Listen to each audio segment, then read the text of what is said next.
Hello friends, તો અચાનકથી civil હોસ્પિટલેથી મને phone આવ્યો કે બેન બ્લડ ડોનેટ કરવાનું હોય તો તમે કરી શકો. કે મેં કીધું હા કેમ, તો કે મારી વાઈફ ઇમરજન્સીમાં છે અને પ્રેગ્નેન્ટ છે ને એને એ બી નેગેટિવ ગ્રુપની જરૂર છે ને તમારે એ બી નેગેટિવ ગ્રુપ છે ને તો તમે બ્લડ ડોનેટ કરી શકશો. મેં કીધું 3 મહિના થઈ ગયા હોય ને તો કરી શકું, કારણ કે મેં હમણાં થોડોક સમય પહેલાં બ્લડ ડોનેટ કર્યું હતું.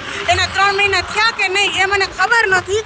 પછી મેં જોયું ને એટલે મેં કીધું ના 3 મહિના ઉપર થઈ ગયું છે. એટલે અત્યારે હું જઈ રહી છું અચાનકથી ઇમરજન્સી મારી ફ્રેન્ડને લઈ અને સિવિલ હોસ્પિટલે. ત્યાં એક બેન છે એ પ્રેગ્નેન્ટ છે ને એને એ બી નેગેટિવ ગ્રુપની જરૂર છે અને મારે એ બી નેગેટિવ ગ્રુપ છે. અને મેં ઘણી વખત કીધેલું છે કે ગમે ત્યારે ગમે એને બ્લડની જરૂર પડે ત્યારે મને કહેજો, હું બેસ ઝીઝક બ્લડ ડોનેટ કરીશ. જો મેં 3 મહિના અગાઉ કરેલું હશે ને તો.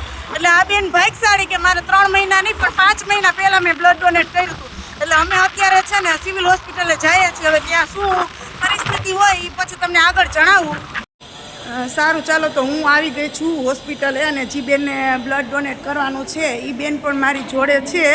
અને હવે અમે બ્લડ ડોનેટ કરવા 5મા માળે કીધું છે જવાનું, તો જઈએ પછી શું થાય છે. તો ઓલરેડી અમે હોસ્પિટલમાં પહોંચી ગયા છીએ અને ફૂલ તૈયારી છે બ્લડ ડોનેટની.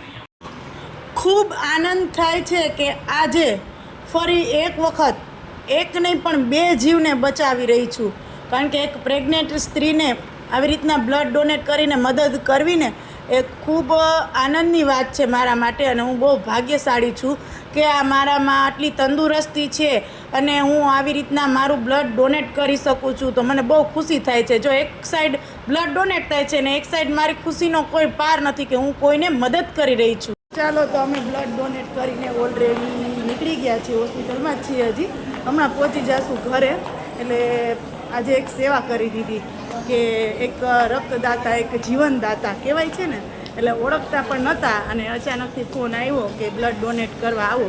એટલે પછી જો કાંઈ પણ વિચાર્યા વગર એ બ્લડ ડોનેટ કરવા પહોંચી ગયા. સારું, બ્લડ દઈને કાંઈ પ્રોબ્લેમ થયો નથી, ચક્કર કે કાંઈ આવ્યું નથી. ચાલો, આ છે જુનાગઢની સિવિલ હોસ્પિટલ. દેખાય તો અહીંયા પહેલી વાર આવી છું. એ પણ એક સેવાનું કામ કરવા. જો આ છે હોસ્પિટલ. હું તો આ મેં હોસ્પિટલ ક્યારેય જોઈ જ નથી. આઈના છું તોય નથી જોઈ. અચાનકથી આવી રીતના આવવાનું થશે એ મને કંઈ ખબર નથી. એટલે મારે હોસ્પિટલે જોઈ ગઈ, એક સેવાનું કામે થઈ ગયું અને મને બહુ આનંદ થયો. તો આવા જ વિડીયો જોતા રહેજો અને મને સપોર્ટ કરજો અને વિડીયોને લાઈક કરજો.